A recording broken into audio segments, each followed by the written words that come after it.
dipersembahkan oleh Kopi Luwak, pelopor kopi nikmat, nyaman diminum.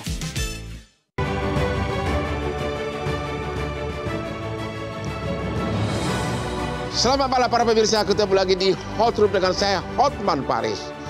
40 tahun lalu, Anda masih ingat lagu Kus Plus?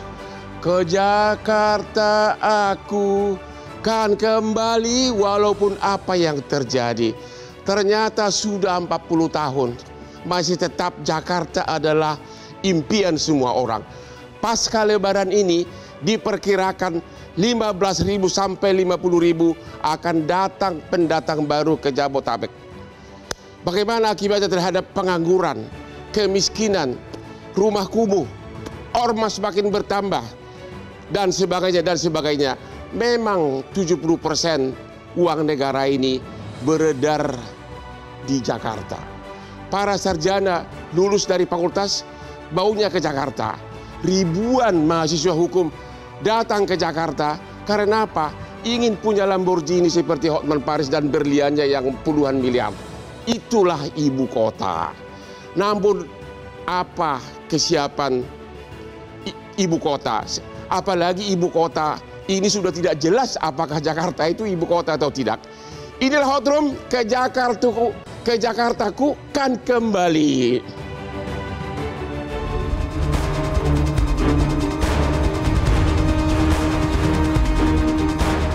Jakarta masih menjadi magnet bagi sebagian besar warga dari berbagai wilayah.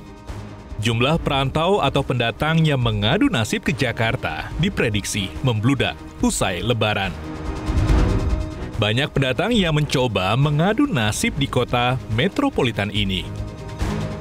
Kepala Dinas Kependudukan dan Pencatatan Sipil Dukcapil DKI Jakarta, Budi Awaludin, memprediksi jumlah pendatang yang masuk ke Jakarta setelah Idul Fitri atau Lebaran mencapai 15.000 orang.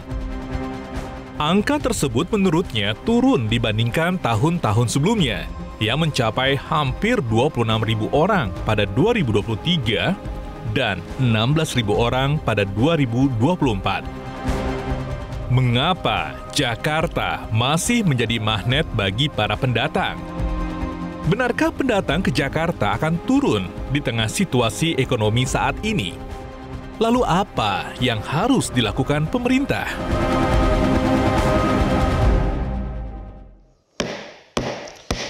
Persaingan di ibu kota ini memerlukan kesiapan fisik yang sangat prima.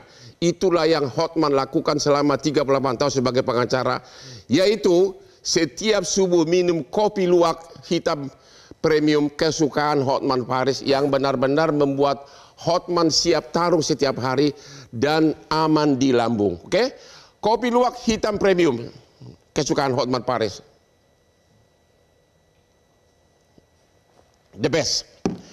Bapak Ciko, Bapak kan jubirnya Pemda DKI. DKI masih ibu kota nggak sih? Sampai hari ini masih ya Bang. Hah? Sampai hari ini katanya masih. Sudah enggak, udah abu-abu. Hampir abu-abu, tapi rasa-rasanya pemindahan ibu kota ini masih akan take time. Secara perundang-undangan masih ibu kota? Secara perundang-undangan masih. Oke, terima kasih. Belum ada perpres yang keluar. Yang kedua, bagaimana pasca Lebaran ini? Ada kira-kira berapa puluh ribu yang akan pendatang baru datang ke ibu kota? Sampai hari ini prediksinya masih ke maksimal di 15.000. Tapi ya jangan dikurang-kurangin Pak. More or less ya. Untuk tapi, Jakarta doang atau Jabodetabek? Saya rasa kalau Jabodetabek lebih ya, karena kita bicara Karawang, Bekasi dan lain-lain ya. Oke, jadi itu baru hanya Jakarta doang. Sekitar 15.000. Untuk Jabodetabek kira-kira berapa? Prediksinya. Mungkin bisa sampai 50.000 kira-kira. Mungkin hanya 50.000. Terus bagaimana kesiapan Pemda DKI?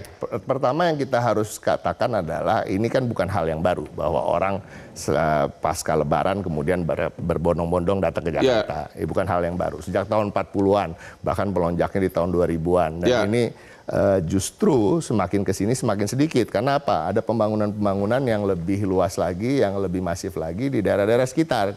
Bodetabek, Jur bahkan. Ya kan? Nah jadi sebenarnya kalau kita bicara apakah 15.000 banyak, saya rasa nggak terlalu. Nanti Kang Yayat bisa menjelaskan berapa yang keluar dari Jakarta juga kan tiap tahunnya juga banyak Bang. Kita tahu orang pada beli rumah di 3T nih. ya istilahnya Kang Yayat nih ya kan, Tangerang Selatan sama Kabupaten Tangerang. Nah ini kan perumahan-perumahan di sana intinya lebih apa ya, kualitas hidupnya kita jujur aja lebih baik gitu ya, listriknya di bawah tanah. Tapi kan dia tiap hari datang ke Jakarta. Tiap hari datang, akan kemacetan. Tapi kan sebagian lagi nggak juga, karena kan ada juga orang pensiun yang kemudian pindah ke sana dan tidak kembali lagi ke sini. Ada lagi orang-orang yang memang sudah memilih tinggal di luar itu dan kemudian beraktivitas di sana, anak-anak sekolah di sana. Sekarang kalau kita lihat sekolah-sekolah mahal ini udah nggak di Jakarta lagi, Bang. Semuanya di Tangerang, ya Bintaro, ya daerah-daerah sana lah. Ya, jadi sebenarnya kalau kita mau bicara apakah datang segitu kemudian nggak ada yang keluar, kita harus hitung juga tuh berapa yang keluar setiap tahunnya. Nah, bahkan jadi sebenarnya secara balance saya rasa mereka menemukan equilibriumnya sendiri. Jadi menurut analisa Pemda, Jakarta itu masih impian begitu? Masih, tapi tetap namanya juga kota metropolitan, kota paling besar di Republik ini ya. Kalau 2027 nanti Jakarta umurnya 500 tahun, Bang. Jakarta 500 tahun. 500 tahun, bayangin nggak? Jadi kota tertua, peradabannya tua, ya kan, pelabuhannya di mana Tanjung Priok dan lain-lain kita tahu lah, sirkulasi ekonominya semua berpusat di Jakarta dan selalu menjadi impian teman-teman semua yang ada di dalam ruangan ini juga. Kita kan nggak asli Jakarta nih, saya nggak tahu nih ada yang asli Jakarta nggak di sini, ya kan? Yang pendatang siapa? Ini perantau semua nih. Perantau semua gitu. Ya, jadi antisipasi Pemda apa nih? Apa antisipasi Pemda? Antisipasinya nomor satu, ya kita kan juga udah meniadakan operasi justisi. Tapi ini sebenarnya bukan baru. Ini sejak tahun operasi justisi itu meriksa kalau memang bukan warga Jakarta suruh pulang lagi kan gitu kan. Nah ini menurut saya juga kan, menurut kita nggak manusiawi. Apa itu benar dilaksanakan atau hanya pro sebelum tahun 2018 itu terjadi ya, kalau nggak salah 2018. Dikirim pulang ke kampungnya? Dikirim pulang Pak kampungnya. Tapi kan sebenarnya ini bukan hal yang tepat juga ya. Artinya apa? Ini kan NKRI satu. Masa orang harus bebas lah traveling. Benar, nggak ada alasan itu untuk dikirim pulang ke kampungnya. Makanya itu ditiadakan dan kita tetap konsisten untuk tidak melakukan operasi justisi. Tapi tentunya pendataan itu tetap penting. Pendataan penting. Secara sukarela kita menghimbau masyarakat yang datang, warga yang datang untuk melaporkan diri. Kemacetan gimana? Bakal antisipasi gimana?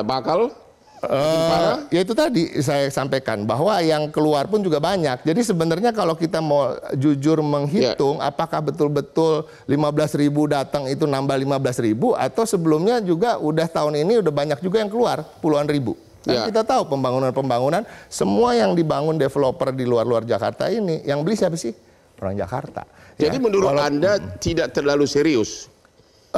Walaupun PHK di mana-mana. Selalu serius dalam satu hal gini. Kita harus waspada. Tentu kita harus waspada sebagai pemerintah ibu kota. Satu, kenapa waspadanya? Kita juga nggak mau tingkat kehidupan masyarakat yang datang atau yang sudah tinggal di sini udah lama itu juga semakin menurun. Ya kan, artinya nggak dapat pekerjaan, nggak dapat jaminan-jaminan sosial yang tepat untuk masing-masing warga. Tetapi pada prinsipnya masih bisa dihandle. Ya, masih bisa di-contain lah kira-kira. Nah, ini yang kita juga harus berpikir positif, tetapi juga kembali lagi kita juga nggak boleh alergi. Jakarta ini dibangun dengan kontribusi masyarakat pendatang. Seperti Abang ini kan pendatang. Abang mengadu nasib di sini. Uangnya jadi banyak di sini, bayar pajaknya di sini, kan luar biasa buat Jakarta. Ya, saya termasuk beruntung para pemirsa, saya udah tak luka di ibu kota. Ya. Para pemirsa, kalau ada saudara lu diusir oleh Pemda gara-gara tidak punya KTP, datang ke Hotman 911, kita gugat. Ibu kota ini milik kita bersama, walaupun nggak punya KTP, nggak ada alasan untuk mengusir kamu. Ya. Hotman 911 ada setiap waktu. Kalau Pak Ekonom, Pak Huda ya? Iya, Pak. Ya, gimana dari segi ekonomi? Kedatangan. Apa faktor ekonomi yang menarik orang masih datang ke Jakarta? Ya, yang pertama seperti ini. Kalau kita lihat dari sisi data BPS bahwa kalau di perdesaan rata-rata upah itu, Bang, itu sekitar 1,5 paling tinggi. 1,5 juta di pedesaan. Di perdesaan. Kalau di perkotaan itu bisa sampai 2,3, walaupun masih banyak lah yang dia di bawah 2,3. Tapi kalau kita lihat data lebih dalam lagi, ternyata sekitar 33% penduduk di perdesaan itu mendapatkan upah kurang dari 1 juta. Oke. Nah, inilah yang sebenarnya. Nah, pedesaan di sini termasuk kota-kota kecil atau apa? Perdesaan itu dalam artian kabupaten sebenarnya. Oh, kabupaten, Ya, oke. Ya. Kabupaten. Nah, kabupaten itu dia masih banyak yang di bawah 1 juta. Ya. Bahkan 500.000 pun masih ada. Ya. Nah, inilah sebenarnya motif bagi mereka untuk bisa mengadu nasib di kota-kota besar, bukan hanya di Jakarta. Sekarang kalau kita lihat metropolitan itu berkembang di beberapa daerah. Ada Ya. 11 kota metropolitan di Indonesia. Ya. Termasuk Jakarta, kemudian ada Surabaya, kemudian ada Semarang dan sebagainya. Nah, inilah yang menyebabkan mereka ingin mendapatkan yang lebih baik. Kalau kita bicara statistik, ternyata kemiskinan di desa itu tinggi. Tapi masalahnya adalah ketika mereka pindah ke Jakarta ataupun ke kota-kota metropolitan, yang terjadi adalah bukan kemiskinan yang mereka rasakan, tapi ketimpangan. Karena di kota metropolitan ternyata orang-orang yang dia datang ke Jakarta tidak dibekali dengan skill yang bagus, menciptakan ketimpangan yang semakin besar. Katanya kemiskinan ekstrim ada 25 juta. Itu di ibu kota berapa? Kalau kita lihat di kemiskinan di perkotaan ya, itu ada di angka sekitar 6%, Bang. Dari Jakarta gitu? Semuanya. 6%. Jadi 6%. kalau untuk Jakarta berapa itu? Berapa juta itu? Kalau Jakarta mungkin Bang Ciko bisa ini ya kalau dari sisi Jakartanya, tapi kalau Jabodetabek lah. Jabodetabek Ya. ya itu mungkin kalau kita lihat dari sisi jumlahnya ini bisa di perkotaan tuh dia lebih rendah dibandingkan dengan perdesaan. Ya. Di Jakarta mungkin sekitar 10% atau berapa Bang Ciko? 500.000 ya. Jangan kecil-kecilin Pak, 500.000. Oke, benar nggak bahwa dari segi ekonomi 70% uang yang beredar di ibu kota? Ya. Jakarta terutama. Sekitar 50-60% sebenarnya Bang. 50%. 50-60%. Ya. Itu memang beredar di Jakarta. Ya. Dan memang kalau kita lihat ya lagi-lagi motifnya mereka ngadu ke Jakarta ya karena uang itu sebenarnya. Dan ini kalau kita lihat statistik, ini memang ya mereka daripada mereka 500.000 di perdesaan, mereka memilih sekitar di Jakarta sendiri ya mungkin informality ya untuk menjadi abang ojek online dan sebagainya, dia masih bisa keep sekitar 1,5 sampai 2 juta. Dan ada kemungkinan dapat rezeki ya, masa depan yang tiba-tiba pung gitu kan? Iya, ada mereka mengadu nasib untuk bisa ya bisa kita bilang sebenarnya adalah ya mereka berharap bisa seperti abang kan gitu kan, Ya. yang bisa menaklukkan Jakarta gitu, walaupun relatifly menaklukkan tuh bagi mereka mungkin bisa bertahan hidup saja sudah bisa gitu. Sudah bertahan hidup. Oke, Pak Sarman, emang masih ada harapan untuk di ibu kota ini dari segi berusaha? Masih sangat besar. Masih sangat besar. Karena gini, sesuai dengan Undang-Undang Nomor 2 Tahun 2024, Ya.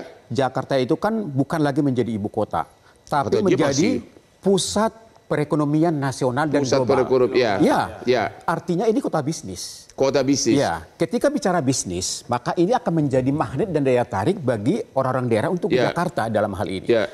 Cuman memang kalau kita lihat bahwa tingkat kesadaran orang-orang daerah untuk ke Jakarta itu sampai saat ini sudah semakin tinggi. Semakin tinggi. Semakin tinggi. Oh, bukan menurun ya? Bukan menurun. Oke. Artinya apa? Ini kita lihat dengan fakta bahwa dari tahun ke tahun angka yang masuk ke Jakarta itu semakin menurun. Ya. Tadi kan datanya sudah ada.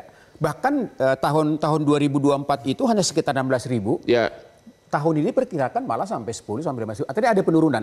Itu mungkin karena mereka menyadari bahwa ke Jakarta itu tidak lagi boleh seperti lagunya Jakartaku Kembali, apapun yang terjadi. Seperti gitu. lagu Kus Plus tadi. Betul. Ya. Jadi kalau dulu kan nekat ada. Ya. Kalau sekarang dengan teknologi yang ada, mereka sudah melihat bagaimana kapasitas Jakarta, bagaimana tingkat persaingan di Jakarta, Ya. dan mereka sudah menyadari bahwa kalau saya ke Jakarta harus saya siap bersaing. Untuk itu saya harus punya yang namanya skill. Skill. Saya harus punya kemampuan dan saya harus punya modal SDM yang tinggi karena Ya. dalam hal ini.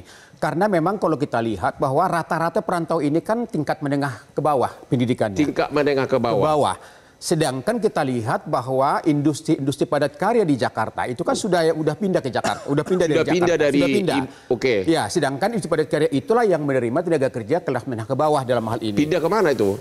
Itu ada yang sampai ke Jawa. Sampai ke Jawa. Ya. Ada Kendal ya, karena UMP-nya makin rendah di sana dalam hal ini. Ya. Jadi menurut kami memang bahwa kami dari pengusaha tentu memang membutuhkan tenaga kerja dari daerah. Ya. Tapi bagi kami adalah harus tenaga kerja yang berkualitas. Ya. Karena bagi kami pengusaha tidak ada lagi waktu untuk training. Ya. Kalau dulu kan kita melamar di training 3 bulan. Ya. Kami tidak ada lagi waktu untuk itu. Ketika kami wawancara, ketika kami terima, mereka harus langsung siap kerja dalam hal ini. Nah, itu yang kami lihat bahwa tingkat kesadaran anak muda kita di daerah itu sangat tinggi. Ya. Artinya kalau masuk ke Jakarta, mereka memang betul-betul tenaga kerja yang sudah siap pakai. Tapi Jakarta PHK sangat tinggi, gimana tuh? Memang itu ada faktor. Ya. Ada beberapa faktor ya. Katakanlah misalnya gini, contohnya begini. Ada pemerintah melakukan rasionalisasi anggaran. Oh ya. Dalam hal jadi ini. supplier jadi. Betul. Banyak di kementerian-kementerian itu IO-IO yang kelas menengah ke bawah, yang travel, yang selama ini langganan-langganan kementerian itu banyak yang putus kontrak.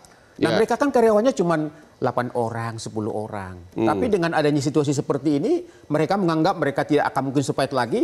Ya apalagi yang dilakukan kalau tidak PHK. Jadi kalau Anda perantau, masih tepat nggak bahwa pilih Jakarta adalah masih top priority untuk merantau?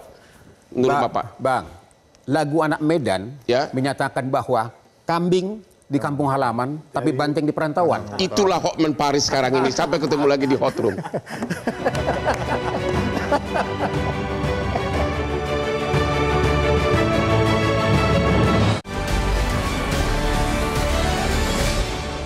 Dipersembahkan oleh Kopi Luwak, pelopor kopi nikmat, nyaman diminum.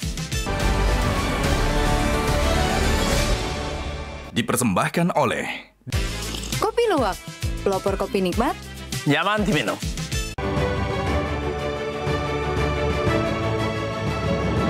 Ke Jakarta kukan kembali. Waktu Hotman dulu tiba di Tanjung Priok dengan kapal laut, tidak kepikir bahwa sekarang ini Hotman akan naik Lamborghini dan Asprinya sudah hampir 500 wanita cantik. Itulah motivasi sehingga orang mempertaruhkan tetap datang ke ibu kota. Bagaimana dengan Pak Nova? Bagaimana koordinasi kerja dengan Pemda ini semuanya? Ya, tentunya kita melihat bahwa ada program-program yang sudah diberikan juga sama Pemprov DKI. Ya. Terkait dengan bagaimana kita mempunyai PPKD, Pusat Pelatihan Kerja Daerah. Itu efektif nggak sih? Kalau saya lihat artinya, mengenai keefektifannya, ini pemberian pelatihan. Ya. Bagaimana nantinya itu mereka itu bisa untuk kedepannya itu berwirausaha. Ya. Ya, nanti dibantu juga mengenai NIB-nya, izin berusahanya. Ada juga namanya Jackpreneur, ya pusat pelatihan misalnya untuk kegiatan berwirausaha. Nah, seperti itu juga nanti kita bantu artinya juga permodalannya juga gitu kan. Nah, ini yang sudah kita dilakukan selama ini untuk bagaimana kita mengatasi bagaimana masyarakat yang tidak ada unskill-nya. Mengenai dari pelatihan-pelatihannya untuk kita bagaimana ke depannya mengatasi pengangguran. Tadi disebutkan juga kan bahwa ini sekarang yang unskill ini kita latih untuk mempunyai jiwa entrepreneur ke depannya. Jadi punya skill khusus gitu kan. Kalau mereka tidak mempunyai kemampuan untuk bersekolah seperti apa pendatang ini, ada pelatihan seperti itu. Jadi kalau ada pendatang dari daerah datang ke ibu kota ingin pelatihan, kemana dia menghadap? Bisa, itu melalui ke Disnaker itu. Disnaker? Iya. Terus? Kan? Nah, artinya tetapi memang ini harus diwajibkan dulu mereka itu harus mempunyai KTP DKI, tidak serta-merta bisa langsung. Punya KTP DKI udah keburu mati kelaparan, Pak. Iya. Nunggu KTP-nya dapat. Iya.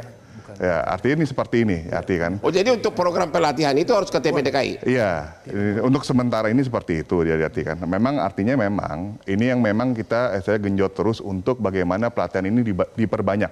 Ya, di beberapa wilayah. Nah, tentunya kita juga istilahnya memberikan juga kalau kita lihat subsidi transportasi. Ya. Subsidi transportasi. Caranya? Bahwa selama ini kita namanya PSO kan. PSO itu seperti subsidi.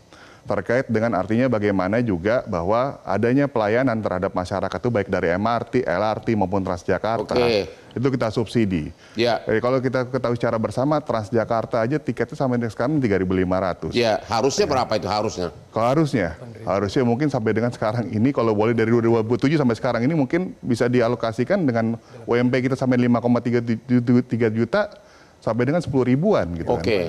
Nah, terkait dengan istilahnya Transjakarta hampir dengan kita sampai 1 tahun aja kita subsidi hampir dengan hampir 4 triliunan. 4 triliunan? 5 triliun. 4,2 triliun lah. Oh, itu disubsidi ya? Disubsidi. Kalau enggak ongkosnya bakal tinggi dong? Tinggi. Dan Jaklingko pun gratis. Ya. Dan MRT pun kita subsidi juga. Itu subsidi dari Kaspemda? Kaspemda. Jadi hampir tiap tahun pun kita subsidi untuk masyarakat. Nah tadi kalau Bang Hotman menyampaikan misalnya bahwa Jakarta ini masih misalnya suatu impian, ya kita memberikan fasilitas terus gitu buat misalnya warga DKI. Yang paling penting lagi ada juga untuk warga yang tidak mampu ada pangan bersubsidi. Hampir per tahun kita subsidi 800 miliar. Ya, melalui KJP.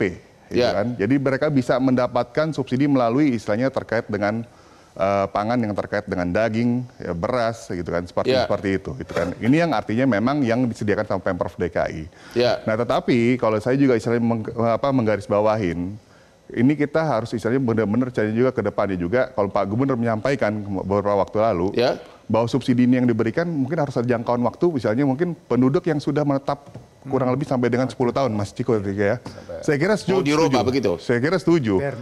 Kenapa seperti itu? Karena kalau misal tidak, mungkin misal sekarang datang terus nih ke Jakarta, akhirnya dia ber-KTP DKI, lama-lama kita akhirnya anggaran ini tergerus untuk subsidi. Oh begitu. Jadi opportunity-nya tuh Bang, bukan cuma opportunity akan ada pekerjaan, kita bisa hasli. Enggak, Jakarta ini memang bansosnya luar biasa. Menikmat subsidinya. Ada bansos dari pusat dan bansos-bansos Jakarta ini tadi ada KJP, kartu lansia, kartu anak. Ini yang didapat di daerah-daerah lain.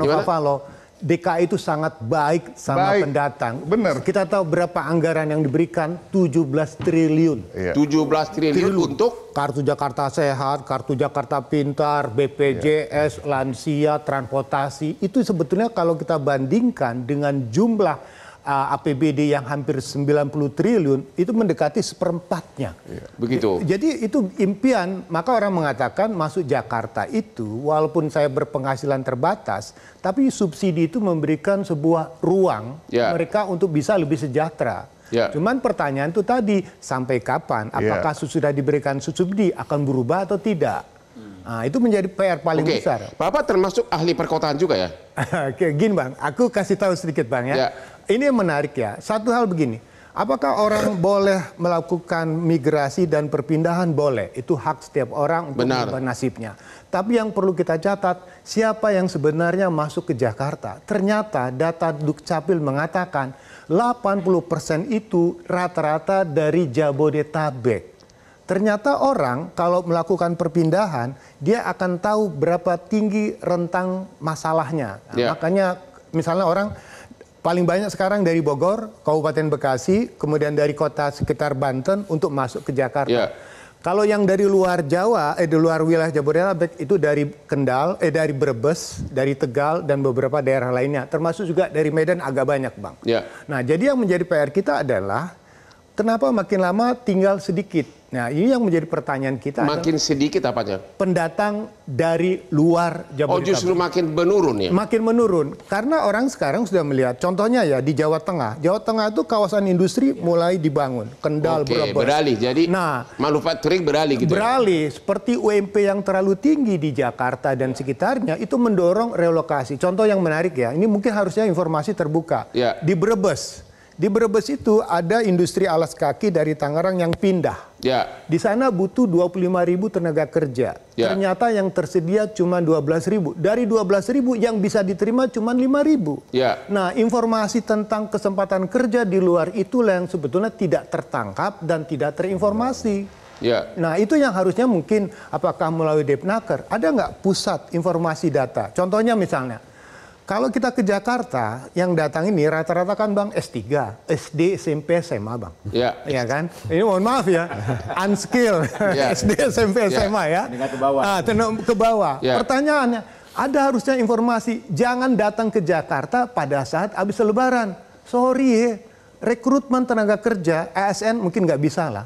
Pabrik rata-rata merekrut itu pada bulan September dan Oktober. September dan Oktober. Ini jadi kalau datang ke Jakarta? Nah, itu pertanyaan, kalau datang ke Jakarta, paling bisa masuk di sektor informalnya.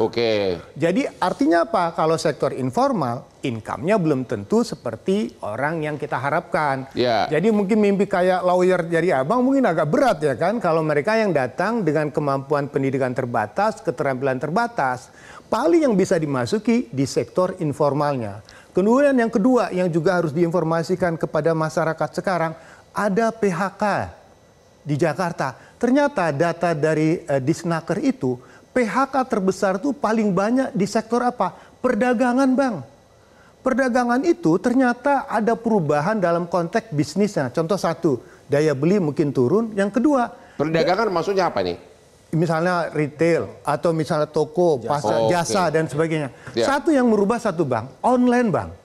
Jadi ternyata ruko, mall itu sekarang kan makin sepi. Benar. Karena orang bisnisnya bisnis online. Benar. Daring seperti itu, otomatis pasti ada terjadi PHK. Nah, itulah yang harusnya terinformasi. Nah, kedua, kalau kita ingin masuk ke Jakarta, sebetulnya sektor apa yang kemungkinan bisa masuk rata-rata kalau yang formal, contohnya apa? Marketing untuk penjualan, manufacture, transportasi, hospitality, pariwisata. Tapi yang menarik untuk sektor yang paling besar, sektor keuangan dan jasa, apa yang dibutuhkan? Akuntansi, Bang. Kenapa itu? Ternyata Jakarta memang kota keuangan. Jadi asuransi untuk akuntan lapangan kerja terbuka luas. Terbuka luas. Tapi pertanyaannya, di mana informasi itu didapat? DKI sudah buat. Namanya Bursa Tenaga Kerja, 3 bulan sekali.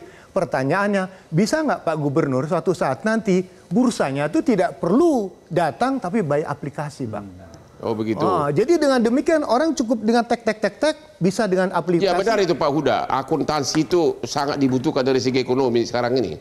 Kalau kita melihat dari sisi tadi sampaikan juga sama Pak Sarman ya, bahwa Jakarta ini kan sebagai kota keuangan, ya kota keuangan. Kemudian kalau kita lihat dari sisi sebenarnya Pak Yayat, kalau dari sisi kebutuhan akuntansi memang iya.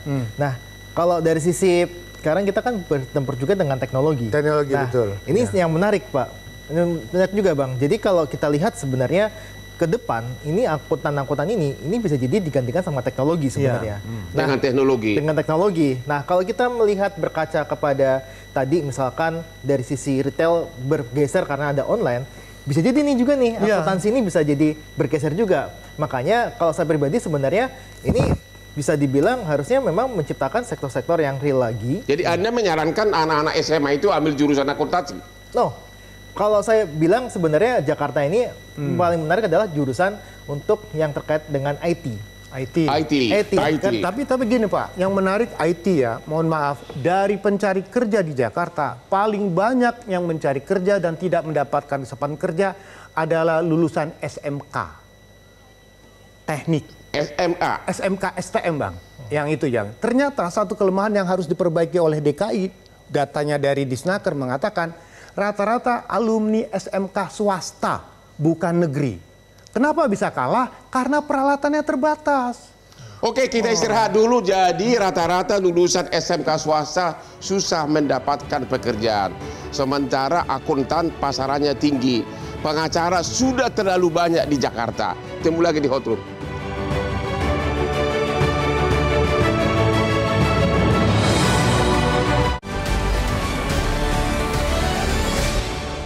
Dipersembahkan oleh Kopi Luwak, pelopor kopi nikmat, nyaman diminum. Temu lagi di Hot Room. Apapun keahlian saudara, apapun pekerjaan saudara, harus diakui bekerja sambil meminum kopi luwak hitam premium adalah cara yang paling efektif untuk meningkatkan konsentrasi kamu. Dan sering-sering minum kopi akan mencegah penyakit lupa ingatan. Jangan sampai kau lupa sama anak istrimu karena kau sudah makin tua. Itulah kopi luwak hitam premium. Makanya Hotman sudah semakin tua, tapi secara biologis Hotman masih sekitar umur 30. Kopi luwak hitam premium. Oke. Jakarta itu dan Indonesia, terutama Jakarta, di dunia bukan hanya kota tempat merantau, tapi juga tertinggi sebagai tempatnya sugar daddy. Ribuan apartemen, ya ini benar, ribuan apartemen dihuni oleh cewek-cewek perantau yang dibiayai oleh para sugar daddy. Itu suatu kenyataan, ya. Ribuan apartemen dihuni oleh para cewek-cewek cantik, ya. Ya, itu gimana tanggapannya itu? Apakah memang sektor itu juga... Gini Bang, aku tambahin kasih data. Aspek tata kota gitu. Begini, yang menarik Bang, data dari BPS mengatakan orang di Jakarta hanya 54% yang punya rumah. Hanya? 54%. memiliki rumah. Rumah artinya apa? Apartemen atau apa? Apartemen dan memiliki 44% lainnya itu ngekos, sewa, ngontrak. Artinya banyak orang datang ke Jakarta tapi tidak memiliki tempat tinggal. Maka bisnis yang menarik berdasarkan data dari Depnaker pun bisnis akomodasi. Mungkin itu Bang, salah satu apartemen. Bisnis akomodasi, salah satu. Ya, itu akomodasi ya. Kedua, harga rumah di Jakarta terlalu mahal. Pekerjanya banyak masuk Bang. Jadi yang paling menarik bisnis kos bagi anak-anak muda yang bekerja di Jakarta. Kos untuk pekerja, kos untuk pelajar, kos untuk mereka ASN dan sebagainya. Karena sekali lagi Bang, berat sekali mendapatkan harga rumah di Jakarta dengan upah yang terbatas. Dan itu juga kita catat, misalnya contoh hal yang lucu ya. Anak-anak yang kerja di SCBD, anak-anak muda itu tinggalnya juga di SCBD Bang. Seputaran Citayam, Bojonggede, Depok. Mereka naik kereta api tiap hari Bang. Orang Bekasi, orang mana, karena tadi tidak bisa tinggal di Jakarta karena terlalu mahalnya. Tapi bekerjanya di tengah kota. Begitu ya? Itu tiap hari Abang lihat sekarang data naik KRL itu udah 1,2 juta per hari. Naik Transjakarta tuh setahun sekarang udah 380 juta. Artinya satu hari itu sudah 1 juta penumpang lebih naik Transjakarta. 1 juta? Iya, penumpang. Di ibu kota? Naik Transjakarta. Naik KRL juga rata-rata udah di atas 1 juta. Artinya apa? Semakin banyak orang kerja di Jakarta, semakin sulit dia mendapatkan tempat tinggal. Makanya data mengatakan 44% itu mengontrak, menyewa, atau kos, dan lain-lain. Artinya bisnis akomodasi menjadi hal penting. Para ibu-ibu, jadi tabungan saudara jangan disimpan di deposito, akan dirubah menjadi bisnis kos dan sebagainya. Tapi Pak, gimana Pak? Bang, gini. Tapi ini perlu diantisipasi ke depan. Apalagi nanti kalau status Jakarta itu sudah betul-betul menjadi pusat pertumbuhan ekonomi nasional dan bisnis, artinya diantisipasi juga bisa tuh suatu saat Jakarta itu kekurangan tenaga kerja yang berkualitas. Suatu saat, yang berkualitas. Karena ke daerah. Satu ke daerah, yang kedua tidak diantisipasi. Ayo kabur. Betul, ayo. Jadi memang betul. PPKD yang ada saat ini di DKI Jakarta itu kualitasnya itu harus makin ditingkatkan dalam hal ini. Apa itu PPKD? BLK. Pusat pelatihan kerja. Pusat pelatihan. Pusat pelatihan. Ada dua yang perlu kita kasih masukan. Yang pertama dari segi kurikulum. Kurikulum kita ini, Bang Hotman, itu masih banyak teorinya dari prakteknya. Kurikulum maksudnya dari mereka atau universitas? Yang pertama PPKD-nya, yang kedua dengan SMK-nya. Kalau di Jerman itu 3 tahun SMK-nya, itu 2 tahun itu praktek. Diwajibkan seluruh industri besar mereka untuk praktek di situ. 1 tahun hanya teori. Nah, kalau kita dibalik, kebanyakan kita teori, prakteknya tidak ada. Itu satu. Yang kedua, yang tadi Pak Yaya tadi bilang adalah peralatan-peralatan yang dipakai. Jadi ini peralatan itu harus sesuai dengan update yang terkini. Jangan misalnya apakah tata boga, apakah elektronik, apakah permesinan masih memakai alat-alat yang lama. Sedangkan yang dipakai di industri sudah baru. Gimana ini Pak DPRD? Gimana ini? Katanya peralatan kalian sudah ketinggalan zaman, itu maksudnya itu. Jadi begini Bang Hotman, kita kan artinya nih bagaimana PPKD ini untuk menciptakan juga tadi yang unskill menjadi skill. PPKD tolong diketerangkan apa itu PPKD? Pusat pelatihan kerja daerah. Pelatihan kerja daerah. Kita punya 5 di 5 wilayah. 5 wilayah di ibu kota. Di ibu kota. Nah artinya memang yang pertama yang unskill menjadi skill. Terus yang kedua juga bagaimana yang skill ini juga menjadi priority untuk bagaimana dia bersaing di internasional. Seperti apa? Pusat pelatihan misalnya kerja daerah ini ada juga mengadakan untuk LAS yang di dalam laut. Ini ada di PPKD-nya. Nah itu ada sertifikasi juga, sertifikasi bisa dia bekerja di internasional. Tapi katanya terlalu teoritis, benar nggak sih terlalu teoritis katanya? Kalau enggak, kurang praktek katanya. Kalau pelatihan yang saya istilahnya mungkin sebagai mitra komisi saya juga di Disnaker, yang kami sudah pernah berkunjung juga di beberapa tempat. Ini pelatihannya seperti misalnya pelatihan minuman, gitu kan, membuat minuman seperti apa gitu kan. Ada juga pelatihan misalnya mungkin skill seperti pengelasan, seperti itu juga, pembersihan AC gitu kan. Nah ini kedepannya juga kan kita juga memberikan juga bahwa istilahnya memberikan saran kemana pelatihan coding juga. Ini yang bagaimana sekarang sesuai dengan perkembangan zaman. Ada juga istilahnya juga kayak misalnya untuk membuat istilahnya marketplace seperti itu juga. Dan kalau di istilahnya sekarang di Jackpreneur ada juga pembantuan untuk sertifikasi halal. Ya artinya kalau sertifikasi halal kan sangat mahal. Ini ada kuotanya. Yang kedua juga terkait dengan istilahnya mereknya juga. Jadi Jadi kalau pendatang baru tiba di Jakarta, ingin tahu pelatihan itu, hubunginya siapa Pak? Silakan pertama ke Disnaker, kedua ke Disnaker PPK wilayah. UKM. Disnaker ada Sudin. Oke. Di beberapa wilayah gitu. Ya. Ya kan nanti bisa dibantu gitu kan. Oke. Seperti itu. Nah, ini PPK UKM juga sama. Terkait dengan tadi kita menjadi wirausaha juga seperti itu juga. Ya. Ya, itu nanti juga ada di Sudin juga membantu. Jadi artinya ini ada pusat-pusat rekrutmen seperti itu. Begitu. Nah, kalau saya misalnya mungkin saya sering sebagai anggota dewan menjalankan reses ke masyarakat gitu kan. Masyarakat juga saya tanyakan gitu kan. Apakah di sini juga ada yang pengangguran? Ya kan? Ada juga istilahnya ada pelatihan juga terkait dengan istilahnya kita di KPKP, Sudin KPKP kita. Ya. Itu terkait dengan istilah bioflok, pemberdayaan bibit ikan. Nah, seperti itu. Biasanya Karang Taruna pun istilahnya kita berdayakan seperti itu. Tapi pelatihan dari Pemda ini sudah benar-benar bermanfaat enggak?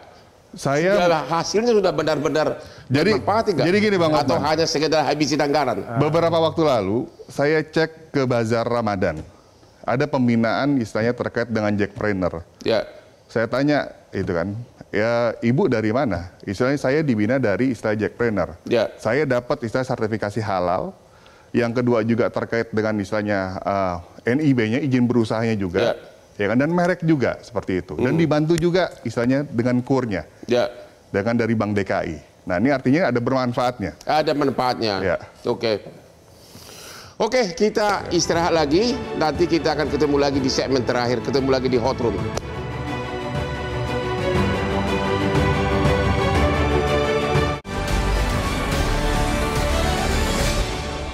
Dipersembahkan oleh Kopi Luwak, pelopor kopi nikmat, nyaman diminum. Ketemu lagi di Hot Room. Di segmen terakhir ini kita akan kasih kesempatan kepada para narasum untuk memberikan saran kepada para pendatang, para perantau ini. Pertama dari Pak Ciko, apa saran saudara kepada para perantau yang baru tiba di ibu kota? Kurang lebih 1 menit, silakan Pak. Saran utamanya tentunya harus mengetahui skill diri sendiri ya. Sebelum datang apa yang akan dikerjakan di Jakarta, jangan sampai juga berpikir kemudian datang tetapi hidupnya bahkan lebih susah daripada di mana mereka berasal. Itu satu. Yang kedua, pastikan pendidikannya cukup kan itu yang. Pastikan juga uang sakunya cukup untuk bertahan hidup beberapa bulan nih untuk mencari kerja itu kan. Nah, yang ketiga tentu bagaimana tertib administrasi ya ketika mendata dan lain-lain. Karena apa? Karena kalau tertib administrasi dan bisa memenuhi semua persyaratan, ujung-ujungnya akan dapat keringanan-keringanan juga kok untuk di Jakarta ya, bahkan dapat pelatihan-pelatihan juga. Tetapi itu semua harus betul-betul di-plan. Jadi perlu persiapan matang lah ya? Perlu persiapan matang. Tetapi yang terakhir yang saya ingin mengajak juga bahwa Jakarta ini nggak bisa cuma dibangun oleh Pemprov, nggak bisa cuma dikelola oleh Pemprov. Harus ada stakeholder lain juga turut serta dalam bagaimana caranya untuk bisa membuat kehidupan masyarakat Jakarta ini nyaman, pendatang juga bisa dapat kerjaan yang baik. Salah satunya apa?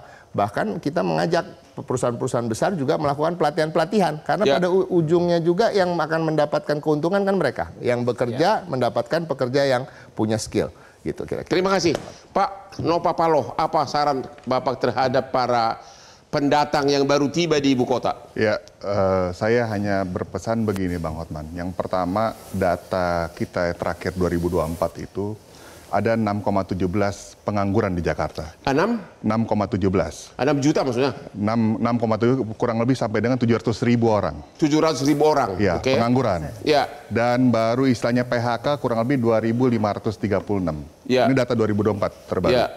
Nah, artinya pengangguran yang ada dengan domisili di Jakarta ini ada dengan 700.000.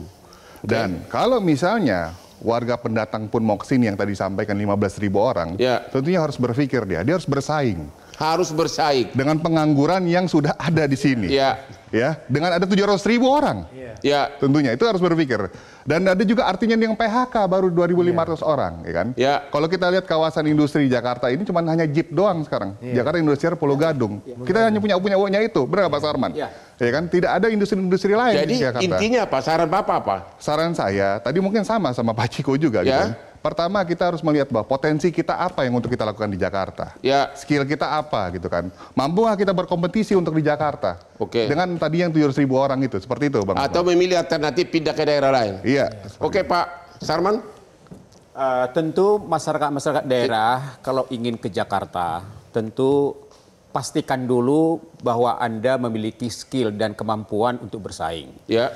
Dan kemudian kan bisa jadi ormas, Pak, tanpa perlu.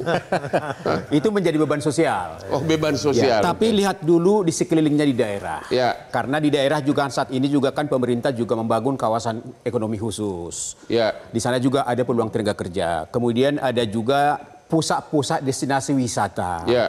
Kemudian saat ini juga pemerintah juga akan membangun puluhan ribu yang namanya dapur untuk makan bergizi gratis. Ya. Itu juga memerlukan tenaga kerja. Kemudian satu lagi juga adalah pemerintah akan membentuk 80.000 koperasi merah putih. Jadi masih banyak harapan untuk dapat pekerjaan. Masih ada harapan di daerah untuk mendapat pekerjaan. Di daerah? Di daerah. Jadi artinya tolong berpikir 1000 kali sebelum datang ke Jakarta. Karena tidak seperti dulu lagi. Oke. Tidak lagi katakanlah mungkin ya kita nanti lihat. Sudah banyak industri pindah ke daerah. Betul. Oke, Pak Nurul udah? Ya, kalau saya tadi kalau dari masyarakat mungkin sudah banyak ya. Ya. Tapi kalau saya pribadi sebenarnya tip satu sama Bang Ciko nih sebagai perwakilan Pemprov gitu kan. Ya. Bahwa di Jakarta ini masalah ketimpangan itu ternyata jadi problem. Kalau kita lihat data di tahun 2018-an itu 3,9 untuk Gini rasio. Tapi di tahun 2024 itu sekitar 0,431. Artinya ketimpangan semakin meningkat. Nah, ketimpangan semakin meningkat. Ketimpangan semakin meningkat. Maksudnya apa? Pengangguran sama PHK. Maksudnya adalah orang yang semakin kaya semakin banyak, tapi orang yang miskin juga semakin miskin gitu. Nah, inilah yang sebenarnya menjadi tantangan bagi Pemprov ke depan bahwa yang miskin ekstrim ini jadikan sebagai... Di ibu kota ada berapa juta yang miskin ekstrim? Miskin ekstrim sekitar mungkin sudah hampir tidak ada ya.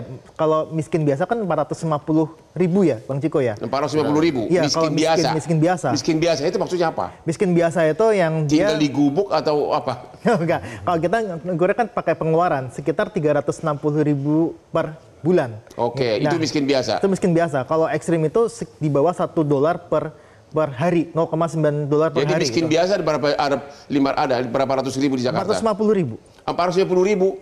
Miskin biasa dengan pendapatan 350.000 sebulan. Ya, sebulan masih ada makanya. Tapi satu sisi orang yang kaya juga ada di Jakarta, makanya ketimpangan itu semakin melebar. Ketimpangan semakin melebar. Makanya ini kita titip nih ke Bang Ciko, ke Pemprov untuk bisa menyelesaikan masalah ini. Itu adalah tugas dari Pemda DKI, oke? Pak Yayat, saya tertarik ada pertanyaan khusus kepada Bapak. Iya. Benar nggak bahwa perantau di Jakarta ini lebih banyak cewek? Coba dulu.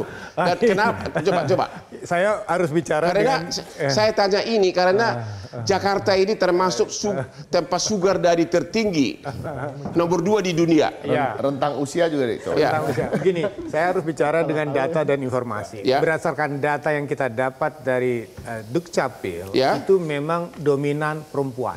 Berapa persen kira-kira? Persentasenya memang lebih besar dibandingkan laki-laki. Mungkin persentase antara 60-40-an. Jadi perempuan lebih dominan. Kedua, ini menunjukkan perempuan makin mandiri. Ya, artinya perempuan mungkin di pedesaan atau daerah lain bahwa mereka bisa memiliki pilihan sendiri. Oke. Nah, jadi punya pilihan sendiri. Kemudian perempuan itu mungkin lebih terdidik sekarang. Jadi pilihan lebih terbuka. Jadi kalau saya mengatakan kalau Jakarta ini banyak didatangi oleh perempuan, itu berarti menunjukkan perempuannya lebih berani untuk bertarung menghadapi masalah. Atau karena lebih banyak yang cantik. Itu masalah dia tahu lain. banyak sugar daddy di Jakarta.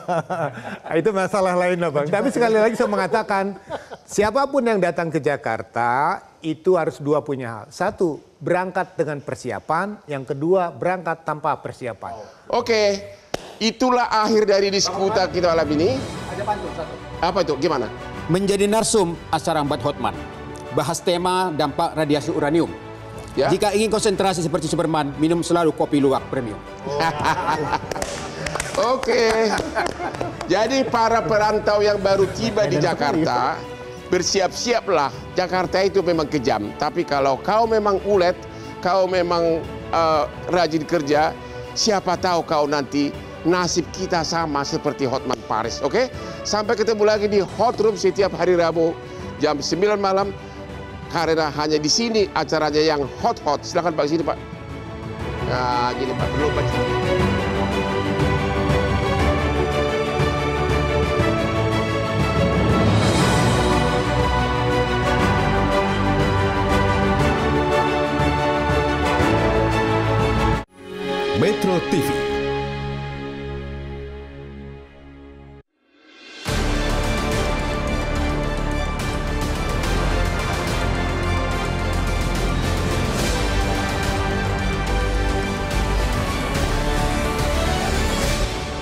Dipersembahkan oleh Kopi Luwak, pelopor kopi nikmat, nyaman diminum. Jelajahi cara baru mendapatkan informasi. Download Metro TV Extend sekarang.